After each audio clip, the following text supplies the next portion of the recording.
Magandang umaga po sa ating lahat. Narito ang ating update kaugnay kay Bagyong Kabayan.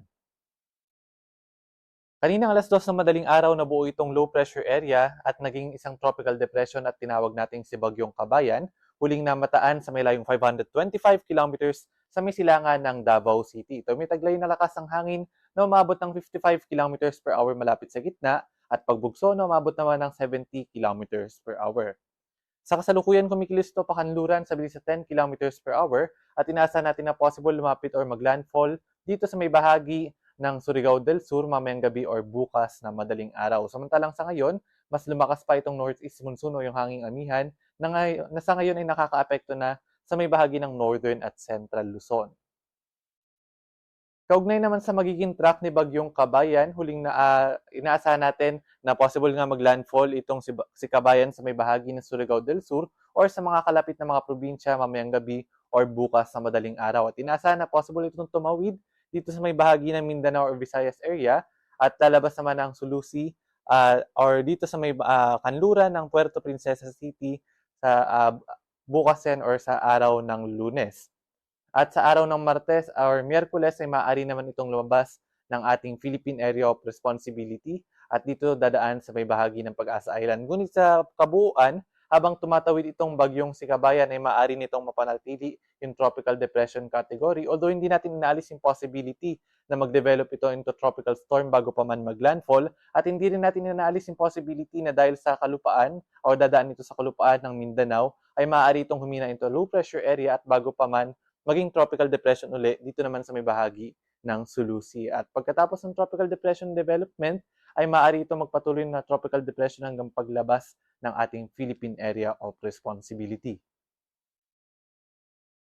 At para naman sa ating tropical cyclone wind signal number 1, nakataas po ito sa may bahagi o sa may southern portion ng Samar, sa may southern portion ng eastern Samar, sa may eastern portion at southern portions ng Leyte, sa may southern Leyte, Dinagat Island, Surigao del Norte, Surigao del Sur, Agusan del Norte, sa may northern and eastern portions ng Agusan del Sur, gayon din sa may northern portion ng Davao Oriental, eastern portion ng Misamis Oriental at sa may bahagi ng Camiguin. Asahan po sa susunod na 36 hours mararanasan ng mga malalakas na hangin dala ni Bagyong Kabayan.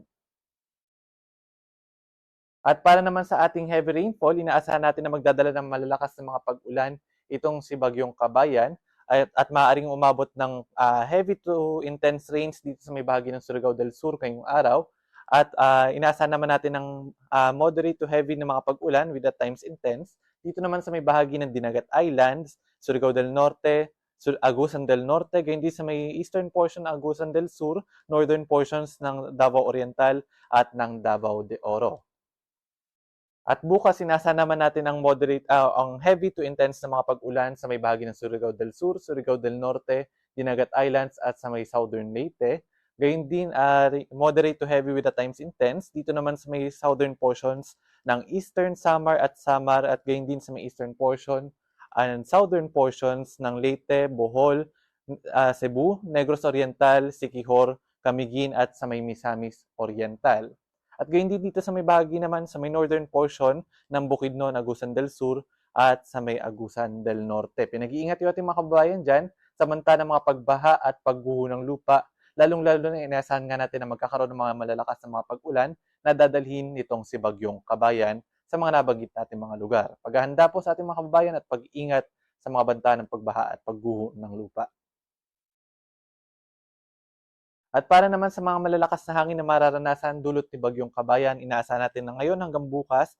At dahil na rin sa pag-iral nitong northeast monsoon o yung hanging amihan sa may bahagi ng Luzon, naasahan din yung mga malalakas na hangin sa may Batanes, Bubuyan Islands, Ilocos Norte, Ilocos Sur, Aurora, Bataan, Bulacan, Rizal, Quezon, Lubang Islands, Marinduque, gayon din sa may Cuyo Islands, Bicol Region, Visayas, sa may northern and eastern portion ng mainland Cagayan, sa may eastern portions ng Isabela at Nueva Ecija at sa ilang bahagi pa ng Cordillera, gayon din sa may Zambales, Pampanga, Cavite at sa may Mindoro provinces. At para naman sa kalagayan ng panahon ngayong araw, inaasahan natin na dahil sa amihan, magkakaroon ng mga ulap na kalangitan at mga pag-ulan sa may bahagi ng Cagayan Valley, Apayao at sa may Kalinga. At sa nalalabing bahagi, dito naman sa may bahagi ng Quezon at Bicol Region, inaasahan natin na possible magkaroon o mabuo itong tinatawag natin na shear line. Ito po yung salubungan ng amihan at ng hangin na nagmumula sa karagatang Pasipiko. At dahil sa shear line, aasahan na maulap na kalangitan at kalat-kalat ng mga pag-ulan, pagkidlat at pagkulog sa may bahagi ng Quezon at Bicol region. Maaari din po makaranas ng mga malalakas na mga pag-ulan dyan, kaya pag-iingat din sa ating mga kababayan na nakatira sa may Quezon at sa may Bicol region. At sa nalalabing bahagi ng Luzon, mostly hanggang sa may bahagi ng Calabarzon, ay magkakaroon lamang na bagyang maulap hanggang sa maulap na kalangitan at may hinang pag-ulan o pag-ambon, dulot pa rin ng hanging amihan.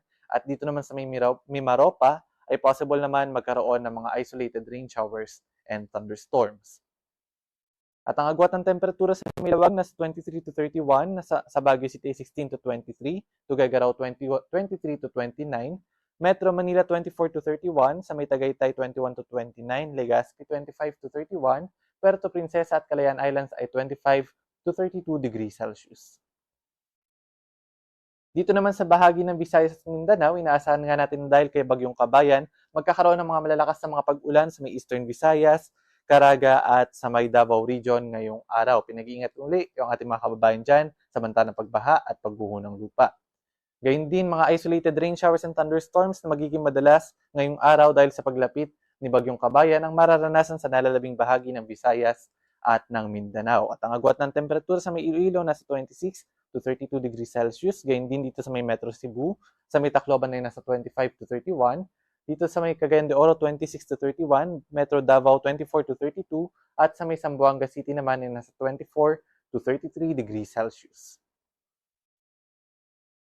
At para naman sa lagay ng ating karagatan, sa ngayon nakataas yung ating gale warning sa mga baybayin sa may Hilagang Luzon dahil sa pag-iral ng hanging amihan.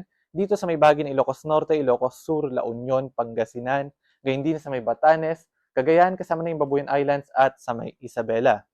At dahil naman sa bagyong si Kabayan, nakataas yung ating gale warning sa mga baybayin sa silangan ng Visayas at Mindanao, partikular sa may Eastern Samar, Southern Leyte, Dinagat Island, Surigao del Norte, at sa may Surigao del Sur. Hanggat maaari, wag mo nang pumalaot sa mga nabanggit natin mga baybayin dahil sa malalakas na mga pag-alon, dulot ng hanging amihan sa may at ni Bagyong Kabayan dito naman sa may bahagi ng Visayas at ng Mindanao. At yan po muna ang latest mula dito sa Pag-asa Weather Forecasting section. Ito po si Patrick Del Mundo. Magandang umaga po sa ating lahat.